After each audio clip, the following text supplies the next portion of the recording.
Hello and welcome to the Soul Shaking Love podcast. I'm your host, Valerie Green from CoachValerieGreen.com. And this podcast helps you get in touch with that mind, body, and spirit connection, both with yourself and with your true love. And so we interview experts in all of those arenas to help you really thrive, both personally and with your beloved. So today I am so excited to bring you spiritual life coach Tiffany Nguyen. Hi, Tiffany. Hi, Valerie. Thank you for having me today. Yes, I'm really excited because we're really going to talk about how to use relationship challenges for our own evolution. And I know that it's kind of an edgy topic because when we have a challenge, like, a breakup or a fight with our partner that keeps recurring, or we're single and we keep attracting the same guy over and over again, it's frustrating. And we don't want to be like, I'm going to use this for my own growth, right? And I get it. And obviously, as coaches, I'm sure that Tiffany and I both validate that. And I'm excited to talk about the topic because my experience is that when we really look at what is my lesson here and we apply it, then whatever we do feels right, and like moves us forward and gets us out of the same pattern, right? Um, so I'll tell you, Exactly. Yeah. yeah. And I wanna interview Tiffany, but because you probably have never met her before, I'll tell you a little bit about her, and then we'll dive right in. So Tiffany is a spiritual life coach, and you might be like, "What's that?" So basically, she helps busy professionals and sensitive high achievers to reconnect with their truth and to live authentically. So if you're somebody who's type A, but you do everything for everyone else, and you don't feel fulfilled on the inside, right? And she really combines practical spiritual wisdom with she has a doctorate, and so she's very intellectual as well, so she can really merge both the intuitive spiritual side and the intellectual side to really bring a unique approach to help people see why the challenge can be used for growth and evolve spiritually. And so that's what she's really an expert in. And so of course this is such a rich topic. And so, yeah, Tiffany, of course, I want to hear first. How did you start your own journey towards finding inner peace? And then, of course, I want to hear your nuggets of wisdom. So I start my own journey. It's more like a gradual start. Like it's the real beginning is with like the dark night of the soul when I first moved to the US when I was 16 by myself, and I was one of my biggest fears is loneliness. And when I moved to Mm, the US, I didn't know, I have a huge language barrier. I didn't know English and I didn't know the culture either. So it was very isolating experience. yeah, And it was quite horrible for a 16 years old with no support, no family, no culture, no nothing. wow, And it was my dark night of the soul. I was very depressed and almost suicidal. And wow. is it my way of coping was just spend time with anybody that willing to give me the time of the day, and Wow. it led to a lot of unhealthy relationship. After that, life got better, and I would just brush it under the carpet and move on. Eventually, I relocated and moved to sunny Florida, and I was, pursuing my career, getting my doctorate degree, and I was engaged, and everything looked so good on the outside, and I feel like I Right. checked every single box that I was supposed to check, and but I was miserable. I have no idea Mhm. why. I didn't have fights in relationship, and everything should be good, but I didn't It feel that looked way. good. Right. It was Hmm. good, and I have no idea what is missing. It just feel hollow, and And I think so many people can relate to that. It's like, yeah. why does everything look the way it's supposed to look on the outside, but it doesn't feel good? Yeah, like the inside doesn't feel good. And I didn't know what is wrong. Like I didn't know what I was doing wrong. I don't know what was missing.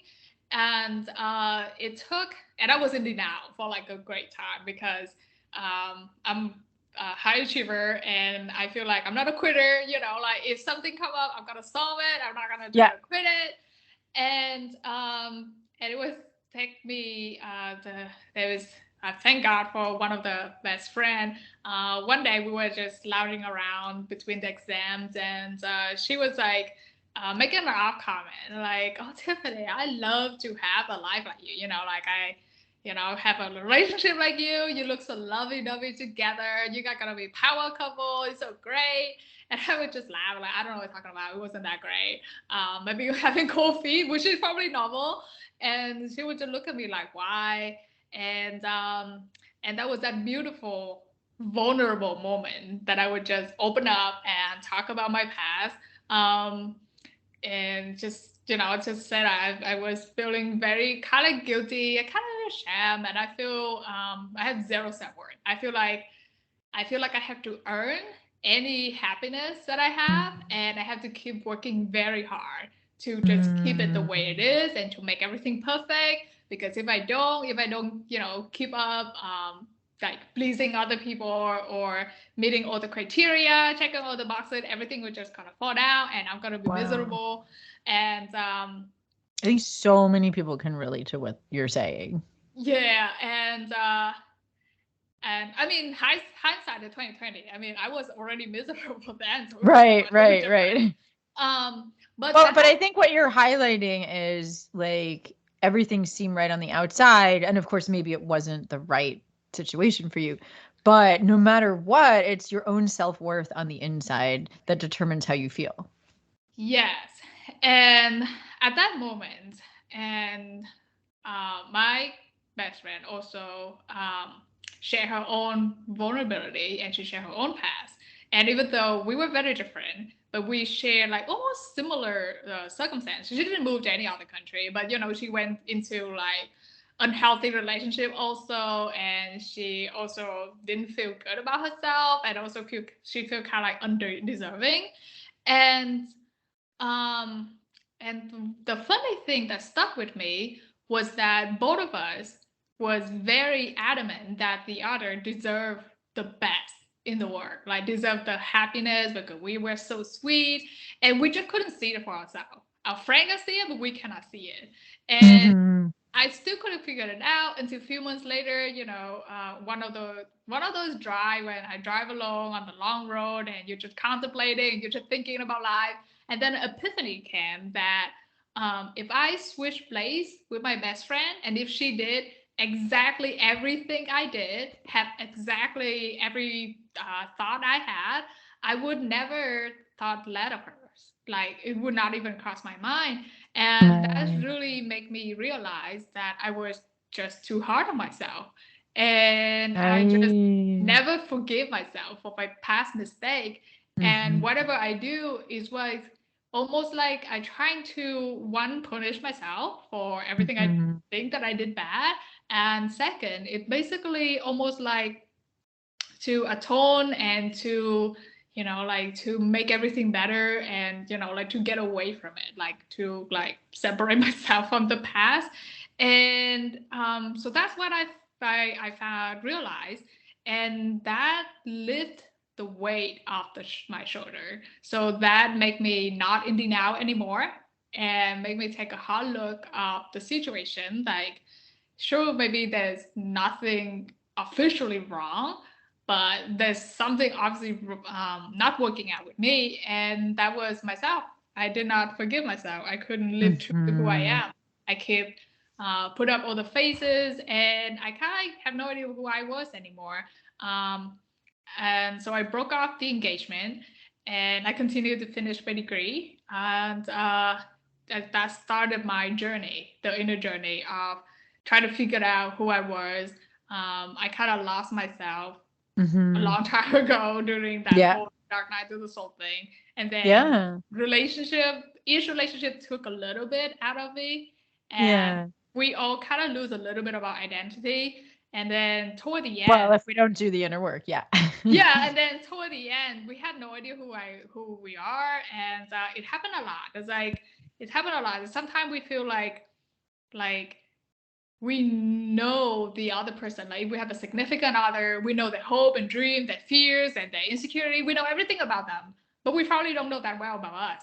If we have Yeah. somebody that we feel like they know us better than we know ourselves, we have work to do. Right, totally. And I'm really glad that you realize that, because I agree, then you would be continuing the same dynamic with people pleasing and knowing him better than you know yourself, and then you would wonder why you're not happy. And Yes. so, If we don't know who we are, then we don't know what we want right. to start know what to look for. Yep. So true. And so, yeah, so what was the impetus that really allowed you to find your self-worth and to find inner peace once you started looking? So self-forgiveness was what kickstarted my journey. And I would say serendipity really worked out. When I was ready, at that time, had been trying to learn to meditate for 3 years, and I failed because I keep falling asleep. I feel like it's not for me, but I really wish it was. And after I started my journey, a few months later, I stumbled upon my teacher. So I found my meditation teacher. So he a Tibetan meditation master, and he taught me meditation. And the the beginning, the self awareness was kind of like enough for me to recognize that, but to have the space to be alone, even though I was terrified of being alone. I used to pack my schedule to have zero alone time, Yeah. except for bathroom break, Right, except for right, right, of bathroom, course. like routine or something like that. But Yeah, I yeah, yeah. never spent time alone, whether at work or I'm in some activity I'm in other people. Yeah. So that time spending alone, and then learning meditations, and then taught about a lot of like the spiritual wisdom and Buddhist principle. And the way we learn things is not like, reading a book. It's like more like questioning it, like critical thinking. And Yeah. that's really worked for me because I am very analytical, and I like to figure out why.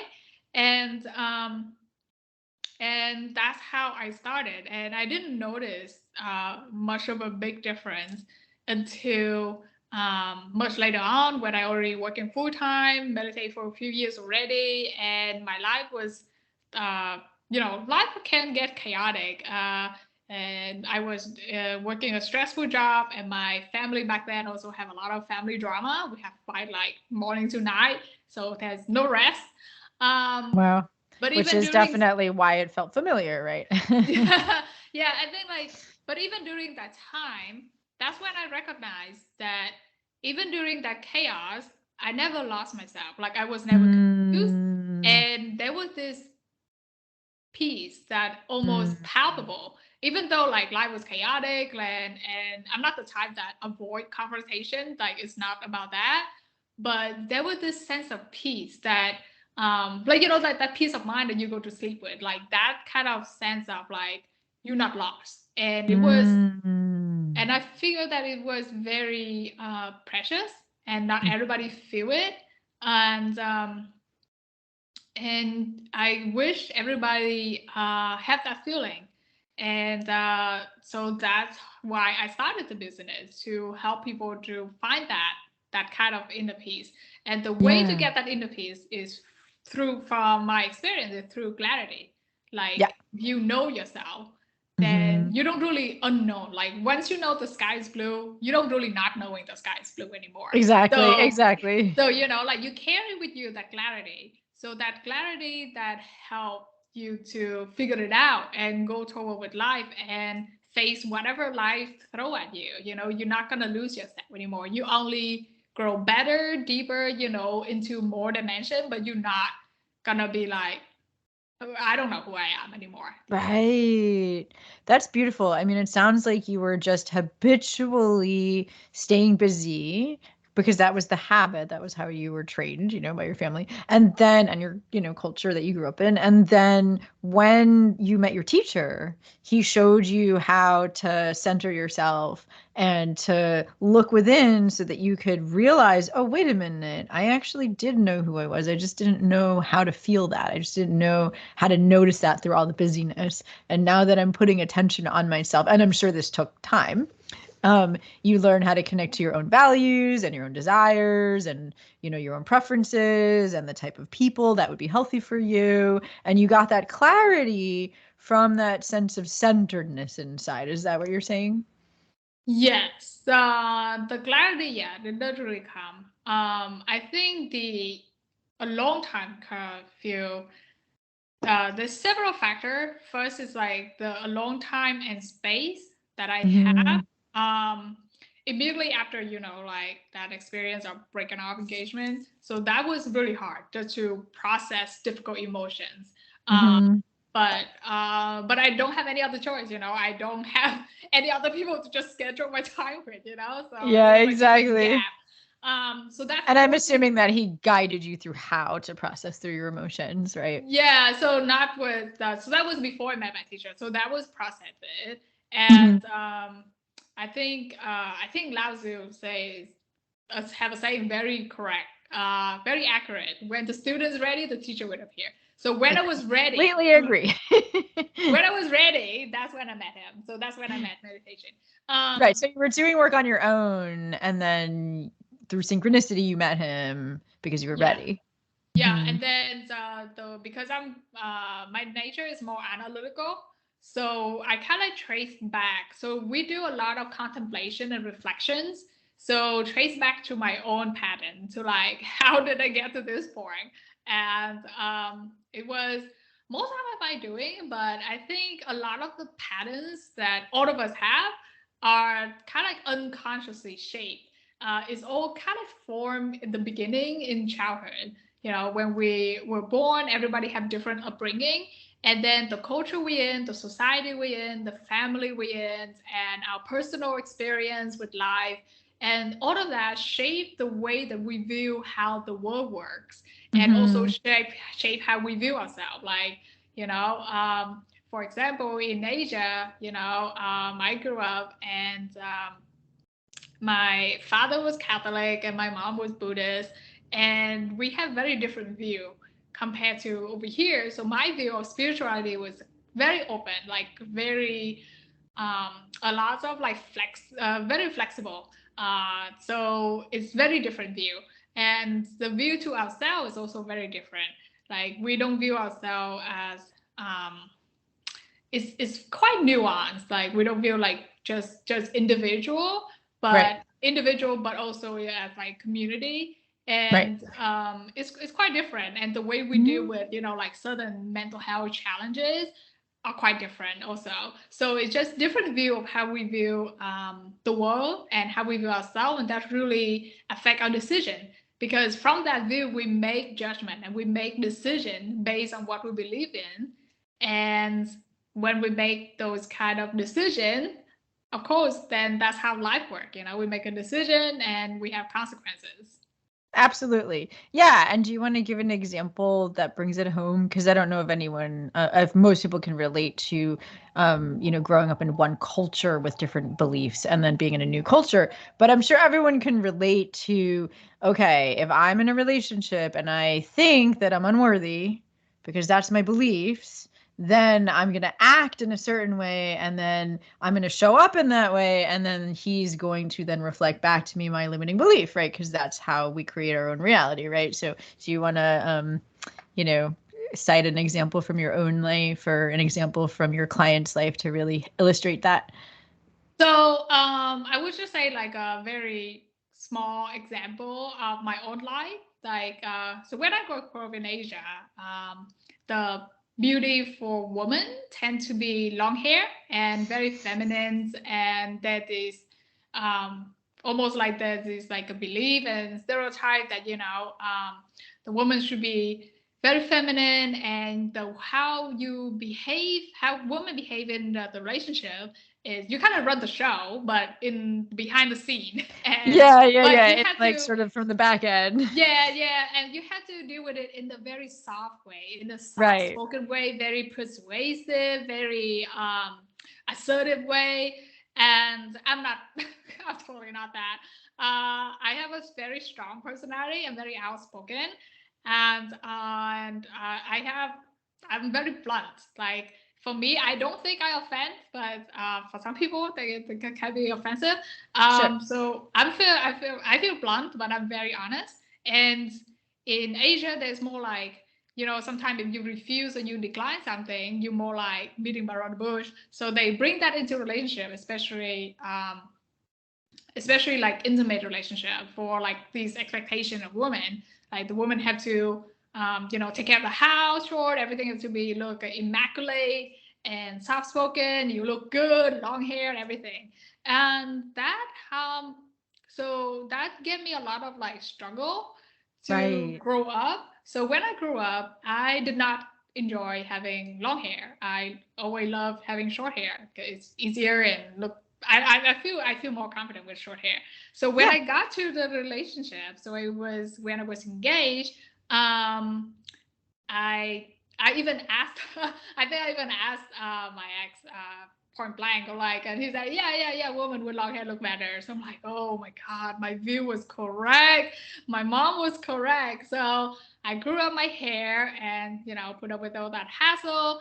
And even though I was very busy with school and work, I still tried to do everything. And also, like when I approach a conversation, even though I'm very blunt, but it's always like there's feel like, oh, maybe I should help back a little, or like, oh, I Mm. wasn't sure if it's that good or not. And I kind of still be blunt, but I feel like I wasn't perfect. So I have to like Mhm. um, compensate at all the Right. area for the area I feel like I lacked in. And Yeah. and that kind of show then that's kind of show my view of how the world works. And that show like, okay, the relationship, I need to behave this specific way for it to work, and I have to act this way, and I have to do all this, and this is how other people gonna view me. That's how I think. That's what my beliefs Right. are. And Right. those And so, of kind of course, carries.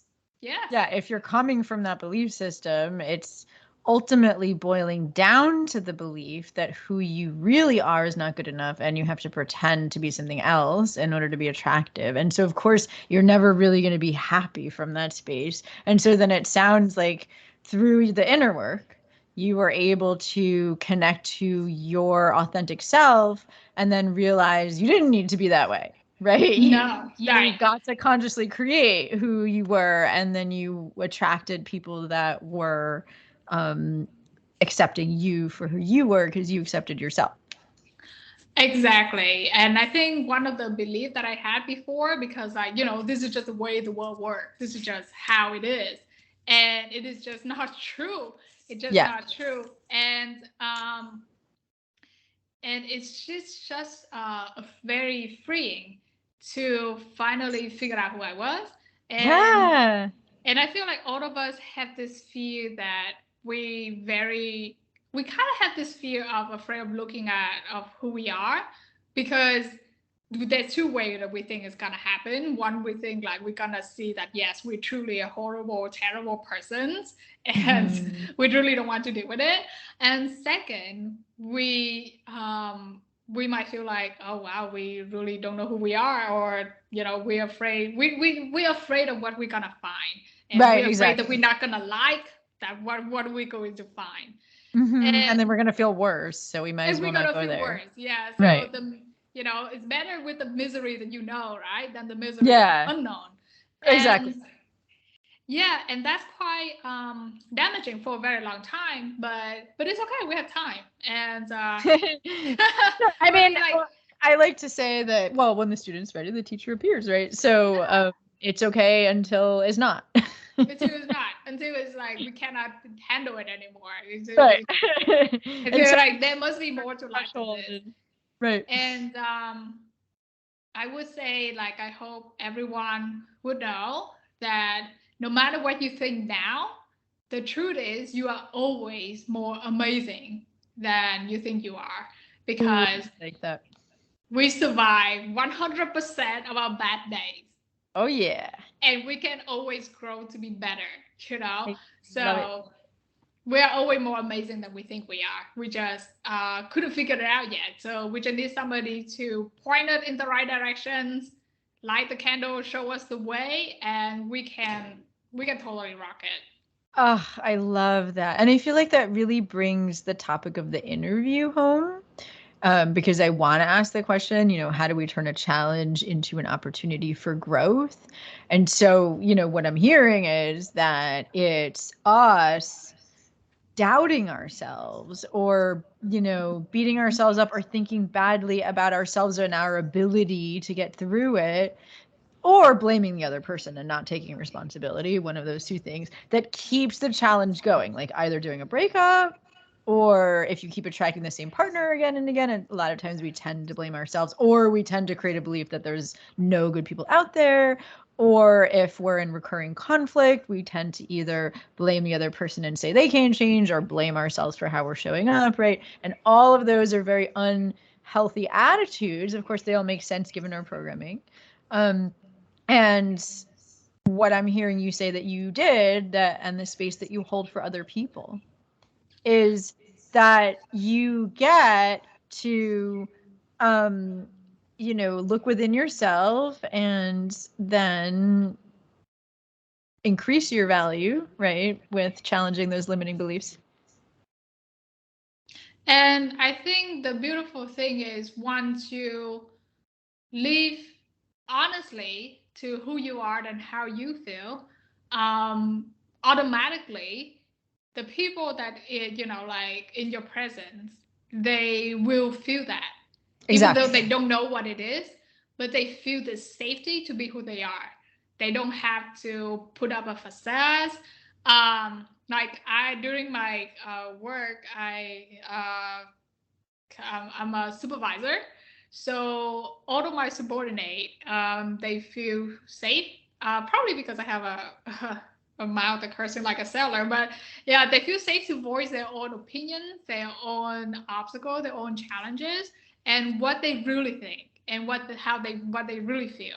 And so because I feel safe in being myself, and so other people feel safe too to be who they are, and they know I do not judge, and they know that I don't really have, of course we have, like, I have certain expectation of how professionalism and stuff like that, like the work done and stuff like that, but I'm not talking about professional, but I'm talking about like how they behave, how they Right. think, how they act.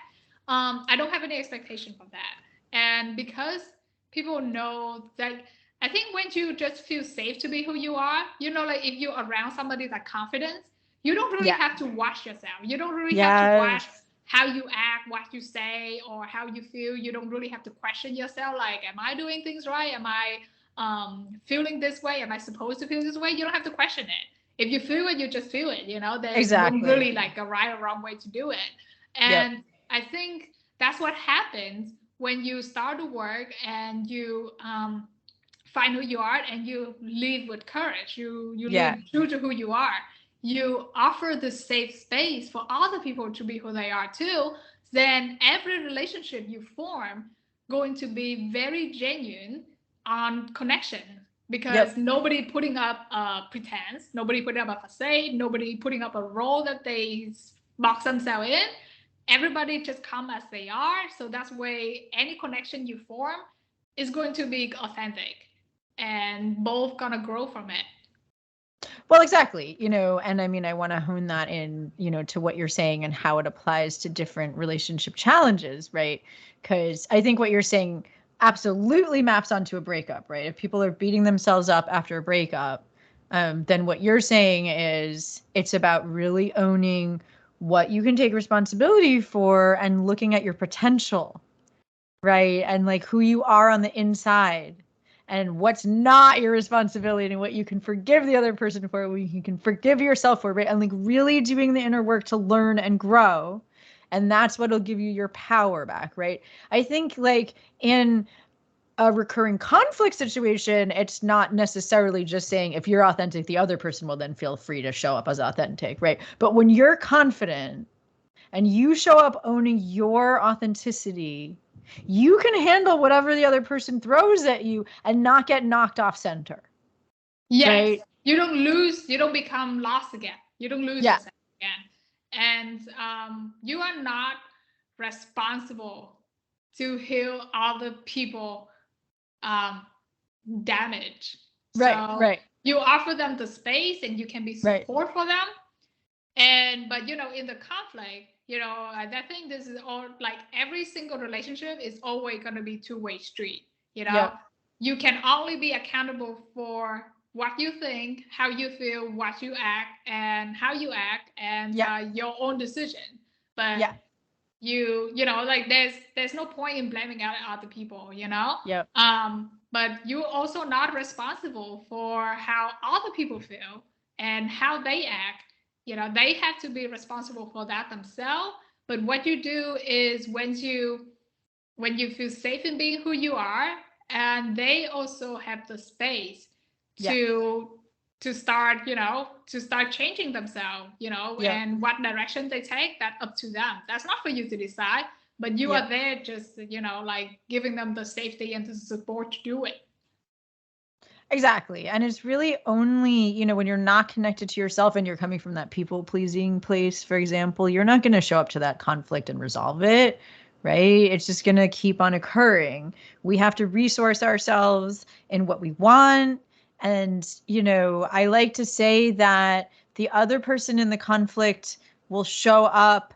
And the degree to which we're centered in ourselves is the degree to which, if we can give ourselves compassion for our feelings and needs, then we're going to be able to show up and be curious about what the other person feels and needs. But if we're not giving that to ourselves first, we can't be that space for that other person.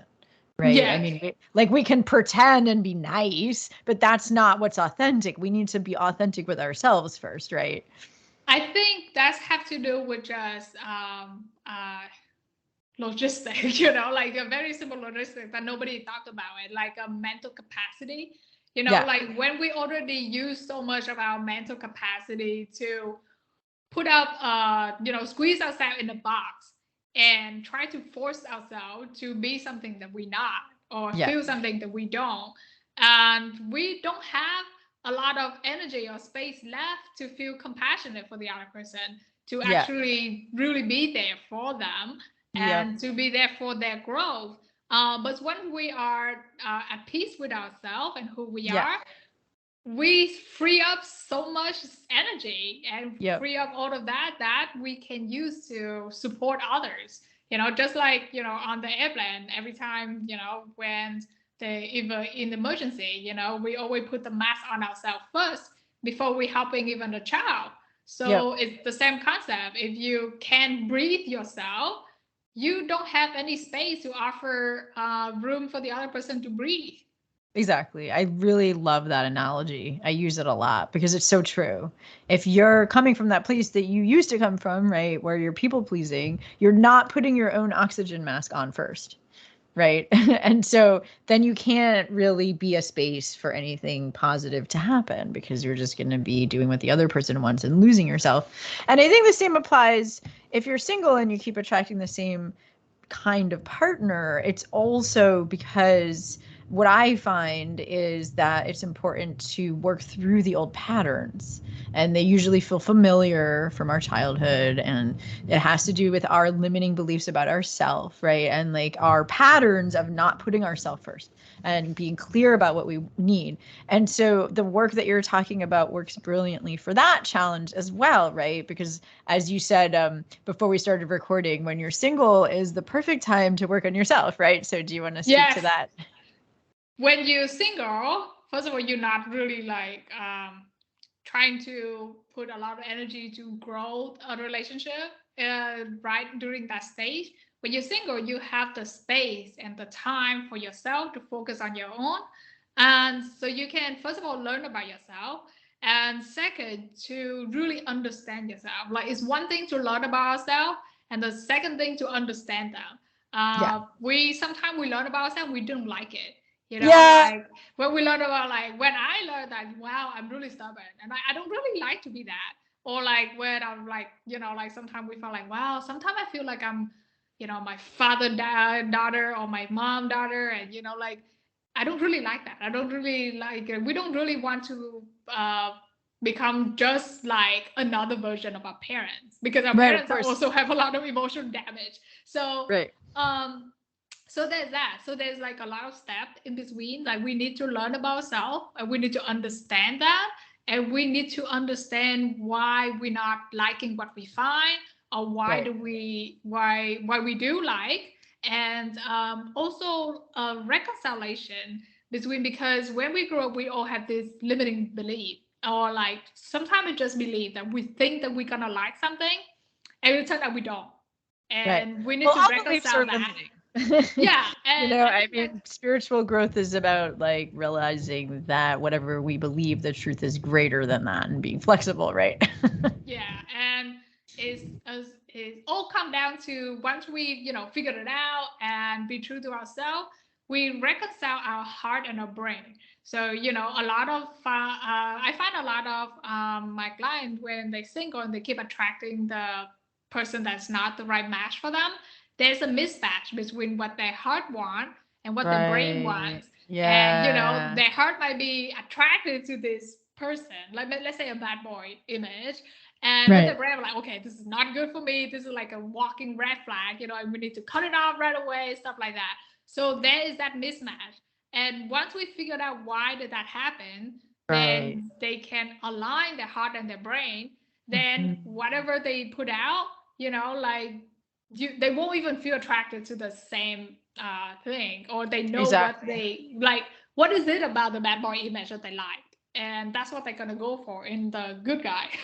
Yes, I love that. I mean, it's all about owning your projections and disowned parts and like cultivating that, the positive side of that kind of rebellious energy for yourself, right? So Yeah. there's so much amazing spiritual work. And there's so many different kinds of spiritual teachers. So what is your advice for how people can find the right spiritual mentor or teacher for them?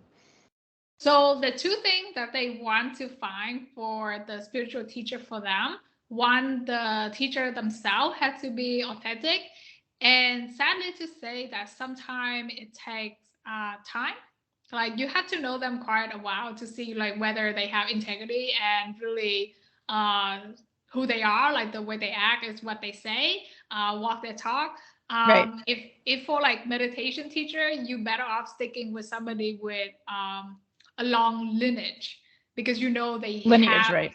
they have Yeah. the training and they have the education, stuff like that.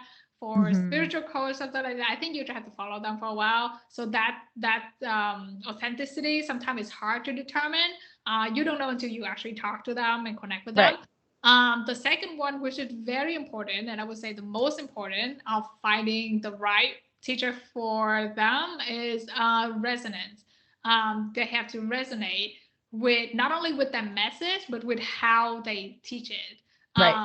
So just like if you remember when you go to school, you can have many math teacher, but there's one that really make it click for you, make it Yeah. make you understand. That's gonna be the one that resonate. So Yeah. similarly, most of the time, most of the spiritual teacher are gonna teach the same message. It's all the same message. It's all about love. It's all about self-love. It's all about be who you are, all about being truthful and stuff. But you gotta find the one that you feel resonate with it, that you like, okay, Right. yeah, I get it.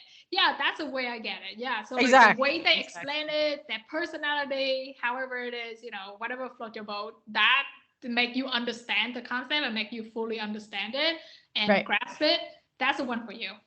Exactly. And so then how would you describe what makes you unique as a spiritual mentor? Like the key takeaways or advice for people, about how you help them with their inner journeys? So the way I work is I am very analytical. So I kind of infuse the spiritual wisdom in more of like creative thinking and critical thinking. So how I work is every time I work with a client, I will trace their pattern. And I don't really make them think about what pattern it is. I will point it out the answer for them and they will contemplate. But that also asks them to, I know it's quite an ask, but to have to be completely open and honest about their thoughts and feeling, what they truly thinking, and for me to trace the pattern to make it correct, to make it an Mm-hmm. accurate pattern. So basically, I'll trace the pattern starting from their relationship, from the most intimate relationship, and then branch it out to their family dynamic, and ultimately trace back to their relationship with themselves. And I trace that pattern, and then I will point it out their pattern to them, and then I will, like point it out. Okay, this is why health. Which part of it is healthy, and which part is unhealthy. Not all of the patterns are bad. Some of them are very Yeah. good. It just needs to be shaped a little bit. So, Right. Like imagine the one about being stubborn, right? yeah, Some and good so to that, and then there's some that you can learn how to be more flexible or more like, like incorporating other people's ideas, even if you are still attached to your own, right? It's like learning how to transform the challenging trait to make it work for you and others, right? yeah, and we all complex being. We're not just like one or the other. Right. We're not just in those boxes that we have to check the category. We're not like that. We're a very Yeah. complex being, and so that's how I work. I use my analytical brain to trace the pattern, point it out for them, and I will just infuse like the spiritual wisdom in it. And toward the end of my one-on-one program, I do offer tarot reading, because that's how I use intuition. And sometimes people love it. Every one of them love it, because everybody have different personality a little bit, and their journey a little bit different. And even though if the step is the same, but some area we might need to focus more, Right, of and I course. wouldn't know that until I use intuition. So like use that, and then it's also open just to see potential, just to explore.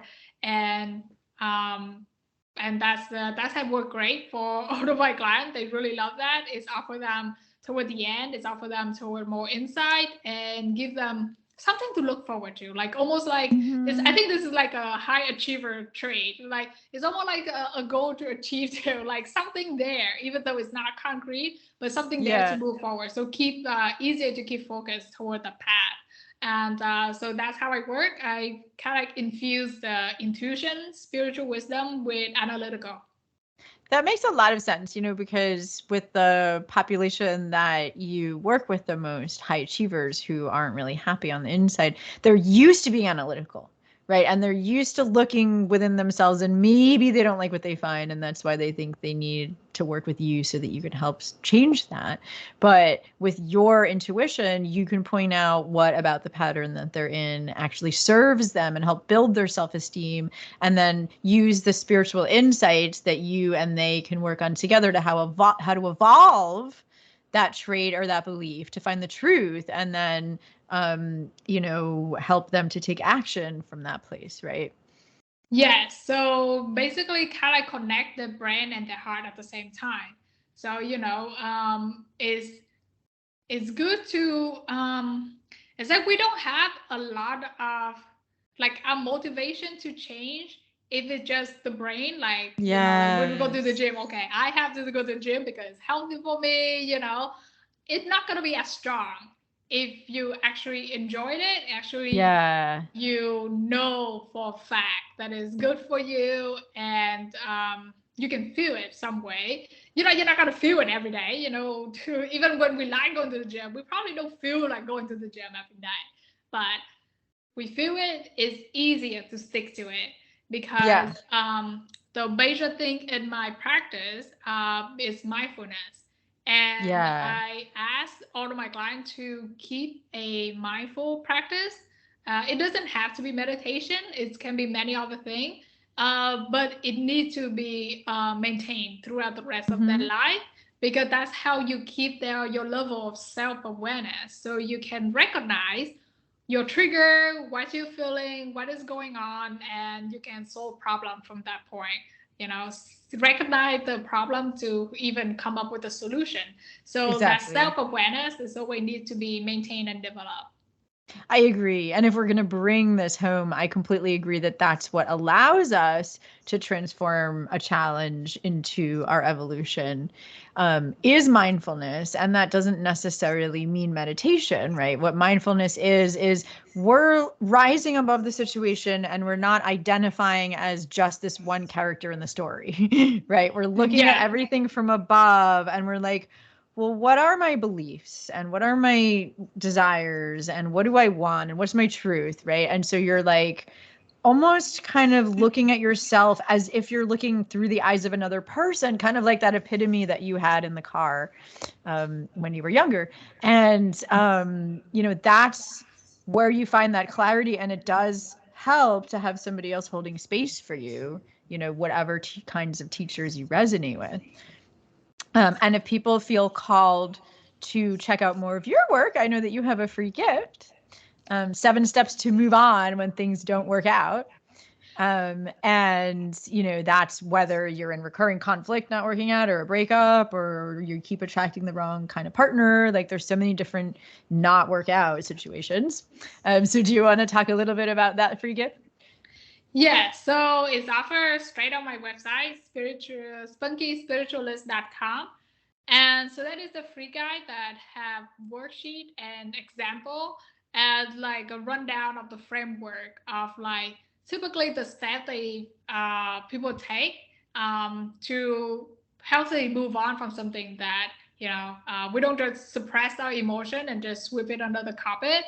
We just kind of Right. process the emotions and go forward, move on with it. That is only the beginning because we haven't figured out like why we got it into the first in the first place. That's where with the pattern, that's what Yeah. later.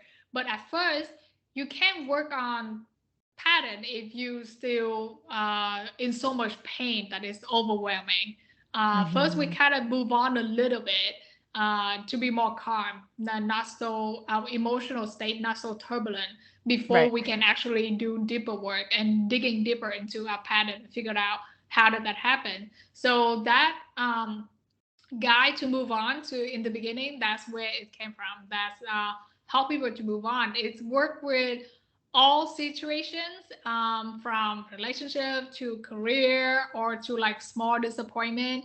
Yeah. um, it probably is probably more like a smaller scale compared to a bigger one. Like if you lost a loved one or if you have a big breakup or a divorce, is it still applied. The step is still kind of similar, but it's very different because Of course. the pain is too much. The pain is Mm-hmm. too big. Right. So you're not gonna be like get over it, you know. It from And this guide, right? Yeah. yeah, you're not gonna get over it in 5 steps and just move on with your life. It's not gonna work like that. But most of the time, this is just like a framework to just move on for because we deal with a lot of like anxiety and Right. disappointment in our life, and Absolutely.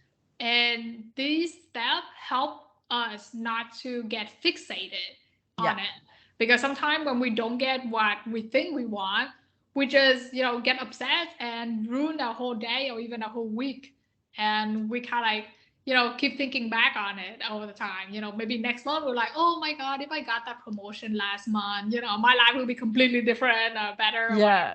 So we always No, get fixated exactly. on And it. then we like ruminate on it rather than doing the real self-inquiry, as opposed to like being attached to the situation you thought you wanted, doing the real self-inquiry around finding the pattern and how to shift the pattern and how to shift your beliefs and your mindset and, even evolve your desire completely so that you're in alignment with what all parts of you want, right? Yes. So that's how the guide help, like how girl help with for you kind of more into letting go of stuff that Yeah. did not work out and stop getting so fixated on it. So you can move on and then you can start working deeper and move on to the next challenge.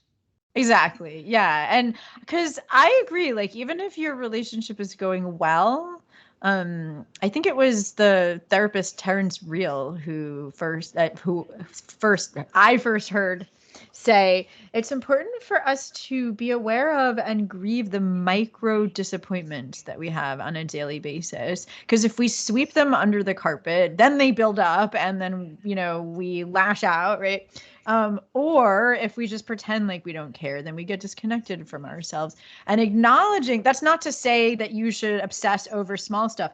It's just to be acknowledging this is how I feel. This is what I need. This is who I am. This is my truth. This is my value. This is my purpose, right? Like being really clear and reconnecting to ourselves when we have a disappointment. And of course, feeling the feelings and letting it go, that it wasn't what we wanted.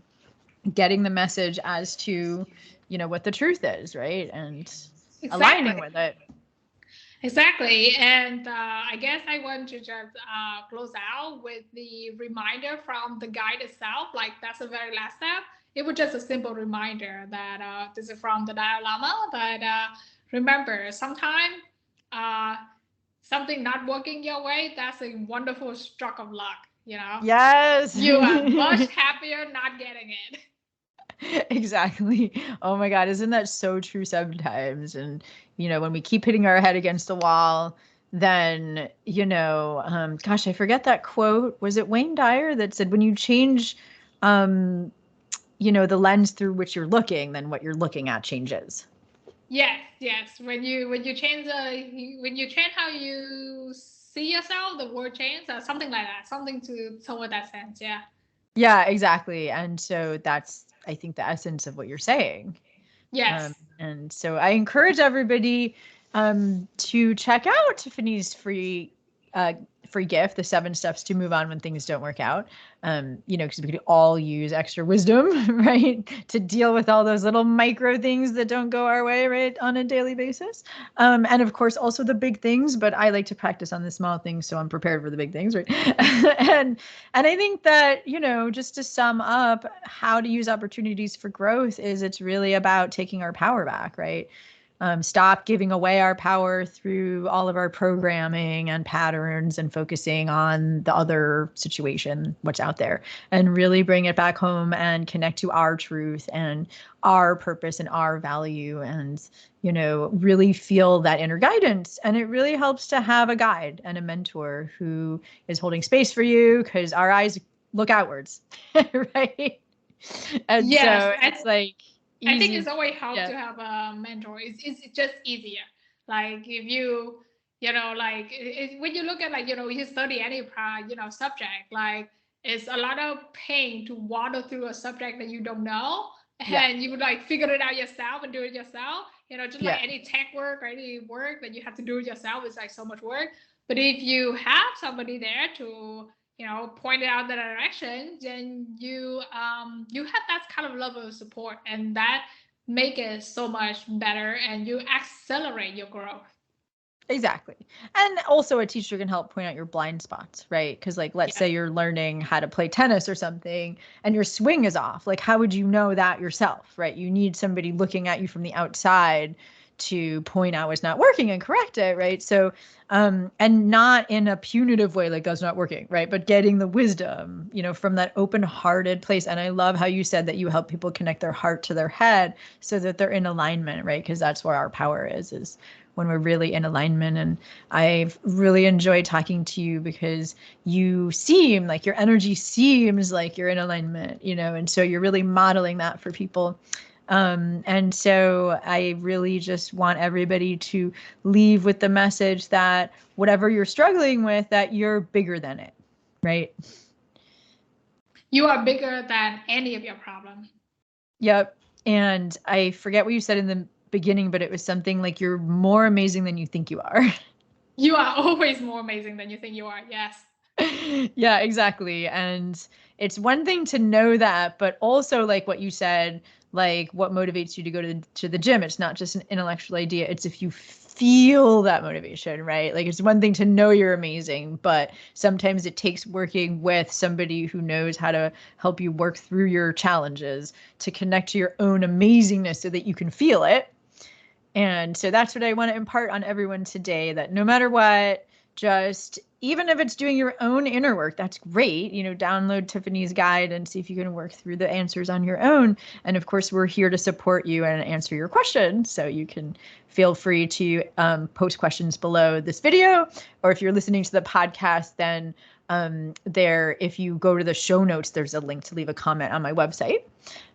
So feel free to ask us questions, because I know that these concepts are a little lofty and sometimes questions help them bring them down to earth. So we really want to know how this applies to your life and, just any insights that you might have gotten, questions you have. So I just want to let everyone know that A, support is available, and B, that whatever it takes to connect you to your own sense of I am more amazing than I thought I was, to take time every day to do some practice around that, because you are worth it, and when you're coming from that centered place, then that ripples outwards to everything that you touch and everyone that you touch. So thank you so much. Thank you, Valerie, for having me today. Yeah, and I hope everyone has a wonderful day.